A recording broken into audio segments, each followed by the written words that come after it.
Hey guys, I'm Angela, the host and co-owner of the YouTube channel Hobby Night.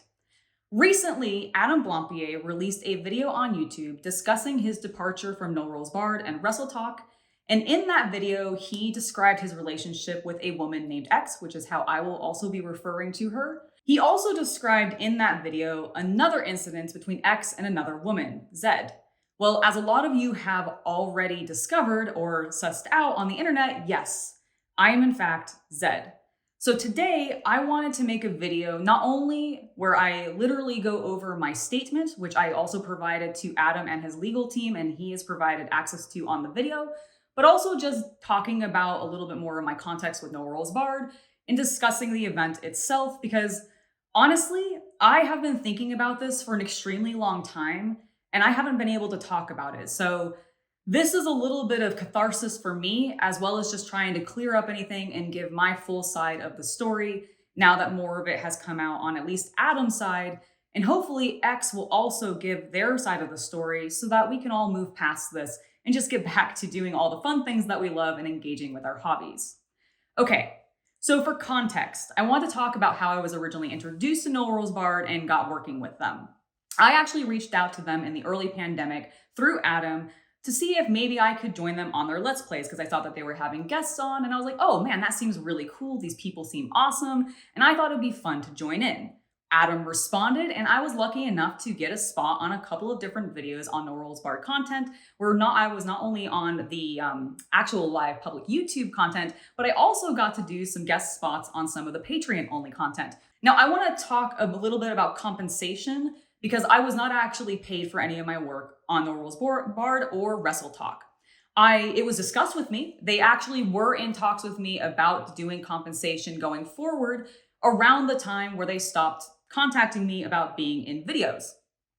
I kind of assumed at the time, because of what was happening, that maybe they just stopped contacting me because of budget reasons. They also had started to transition into doing more in-person content, and I was unable to go to England to actually do some in-person stuff. So I was like, oh, well, maybe that's why they're just not bringing me in. And then Adam contacted me, and you've kind of heard that from his side of the story. So now I would like to actually go over my statement.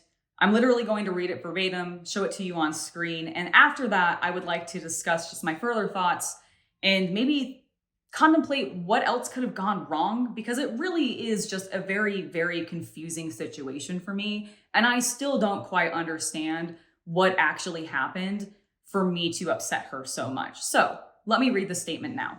On May 27th, 2022, my partner and I made plans to attend two conventions. The first was KublaCon, where we had planned to meet up with X after I had messaged her on Instagram and confirmed her availability. The other convention I went to was Fanime, which is in San Jose, about 90 minutes travel across the SF Bay Area. We had agreed to meet up for lunch as X was there in an official guest capacity and I didn't want to intrude.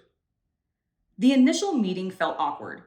She was accompanied by 3 of her male roommates and she seemed much more focused on them than meeting us. It made me feel like we were intruding on their lunch despite her invitation to join her that day. Other than a sense of awkward third-wheeledness, things started fine. We were talking about board gaming and our social media jobs, but very quickly into the conversation, I started to feel uncomfortable. While discussing work, I expressed my excitement at having just started making content creation and YouTube and Instagram my full-time job that year. X's response made me feel embarrassed for being so passionate about my new undertaking. She made it clear her own seeming disdain for content creation as a career, and it left me feeling at best my ambitions were dismissed. Her attitude really made me feel like she was looking down on me for having left my retail position to do something I found more fulfilling. By the end of the conversation, my discomfort had only intensified. During the majority of our entire in-person introduction, X seemed to just ignore most of what my partner added to the conversation. Occasionally, her companions would comment on what he would say, but X, from my perspective, appeared to actively be dismissing any contribution he made to our discussion. Immediately upon finishing our meeting, my partner and I were confused as to what he had potentially said or done to be ignored. And to this day, I still don't know what may have happened. He ended up just sitting there most of the meeting, which made me anxious and worried the entire rest of the time. Near the end of our in-person interactions, we snapped a few photos together, making sure to capture a photo we were both happy with as X struggled to find the best angle. Then I left telling her we tried to stop back by after we picked up our badges for the other con we were attending that weekend and after the games she was obligated to host were over. However, we never returned to KublaCon because upon preparing to make the return trip from Fanime to KublaCon, I messaged X to let her know we were on our way. And the response I was greeted with was startling and angry. She expressed her concern for how I reshared one of her posts. X had shared one of the selfies we had taken on her Instagram story, and I had reshared it on my own shortly after lunch. I was still relatively new to using Instagram stories back at this time, and I hadn't realized that creators' usernames were displayed at the top of the shared content versus at the bottom like it is when you share Instagram posts to your story. Because of this, I unintentionally covered X's username with some image text expressing how lovely it was to meet her. So when I messaged X that we had picked up our Fanime badges and were heading back to KublaCon to see her and the BOTC book, her first response was to express her displeasure with my posts, thinking that I was trying to prevent people from finding her account. I was confused by this reaction because it was my understanding that reshared Instagram stories, if tapped on, will bring up an option to see the original post, so there was never any risk of anyone not being able to find her page. However, she seemed extremely offended by my mistakes, and the accusations made me feel terrible, so I took the post down, letting her know I was sorry for the mistake, but that it wasn't intentional like she seemed to think.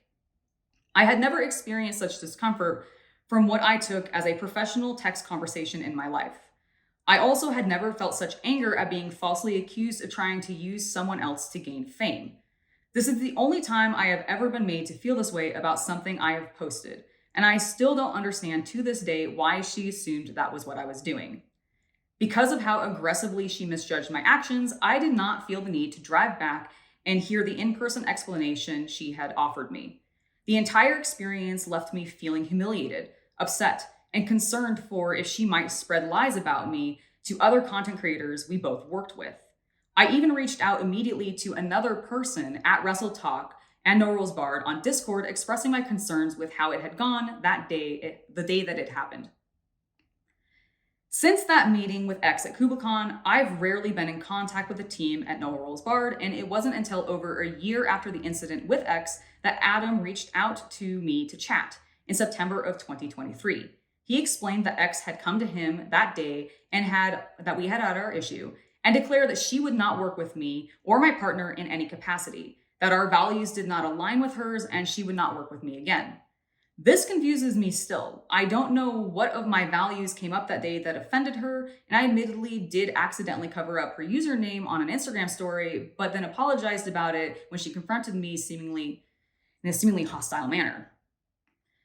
The revelation as to why I wasn't being invited onto No Rules Barred for over a year makes me extremely mad. Especially according to my conversations with Adam, X never actually explained to Adam what it was that I had done to upset her so much. She kept things vague and unexplained, and according to Adam, she was just too upset to talk about it right then and there. So until Adam finally reached out to me in September, the reason why she had been so upset was still a mystery to him even after so long. Her lack of details about what I had done infuriates me because Adam admitted he had thought I had been anti-Semitic or something equally terrible towards her because she was acting so distraught, claiming she couldn't talk about it at this time. That is an extreme thing to assume, and the fact that X was unwilling to actually explain things makes me also extremely upset. I interpret her unwillingness to speak to specific issues that upset her as her having nothing to actually complain about because it was an irrelevant Instagram story post that set her off and she didn't want to admit she was being so petty and childish about it. I consider X now responsible for many missed business opportunities for me and my partner due to her lies and dishonesty with discussing the issue with Adam. I am hurt by X's selfishness and active success at sabotaging my professional opportunities with No Rules Barred when she claims to have very little interest in maintaining social media as a career.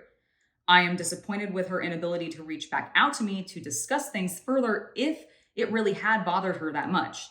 I don't think that level of courtesy is amiss in the circumstance, and it saddens me to see her manipulating a larger group of people in the same way by refusing to speak on new accusations she's made against another person. That was my statement to Adam and his legal team. Now, I've had a lot of time to think about my interactions with X and what potentially I could have said to further upset her that maybe she didn't want to discuss with me or just was embarrassed to bring up. I don't know. And the only possible thing that I can think of is in May of 2022, that is when I started and launched my OnlyFans page. I do adult content, and I was really excited about this prospect because when I launched it, it was extremely successful, very lucrative, and it actually is what allowed me to go full time and make content creation my job, which is something that I love and have been doing ever since and do not regret it in any capacity. Maybe, and she never gave me any indication of this during our conversation, nor did the people that she was with ever indicate to me that me discussing my OnlyFans content, which I did not do in great detail, it was literally a matter of, I've done this thing, I've launched this page, it's being very successful, I'm extremely excited about it, it's allowed me to do social media full time. That was, with more gushing and of course like squeeing, the extent of the conversation about it. I didn't go into any sort of graphic details or anything like that, but I know some people are sensitive about adult content, and perhaps X was, and she didn't bring it up with me.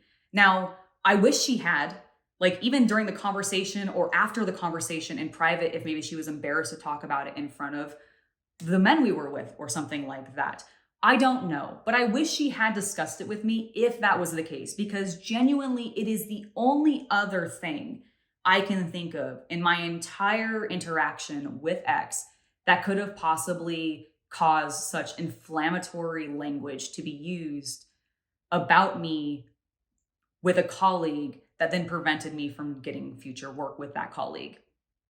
I otherwise do not know. And I want to state very clearly that all of my other interactions with X have been incredibly pleasant. Obviously, I haven't spoken with her since the incident, and we are not friends. I still follow her on Instagram and her other social medias because I think she makes good content and I like to keep up with it.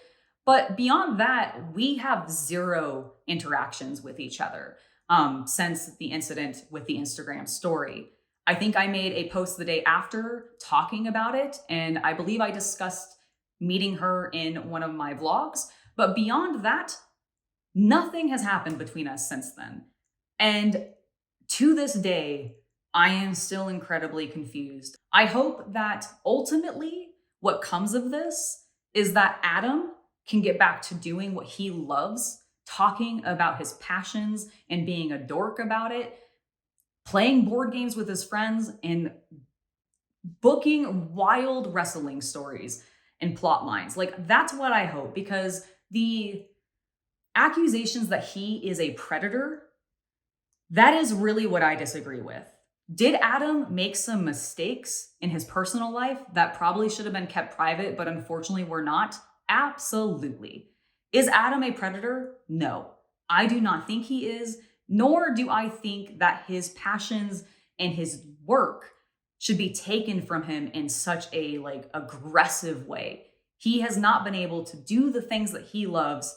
And let me tell you, the whole reason I wanted to even be a part of No Rules Barred in the first place was because I saw the passion Adam had for board gaming, and it reminded me of what got me into board gaming. And I loved seeing that in another person. So I was extremely excited to work with them, to be involved with the community, and just be playing board games with people that I thought were cool and that I still am friends with. I thankfully do talk to some of the folks over at Wrestle Talk and No Rules Barred occasionally, but nothing like to the level that I used to before the incident happened.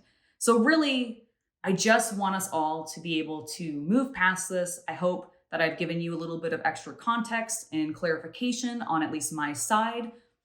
And I genuinely hope that Adam is able to get back to work, that we maybe hear from X, and we can honestly just get this resolved. Thank you so much for watching this video. Thank you for being here. I'll see you next time. Bye, everybody.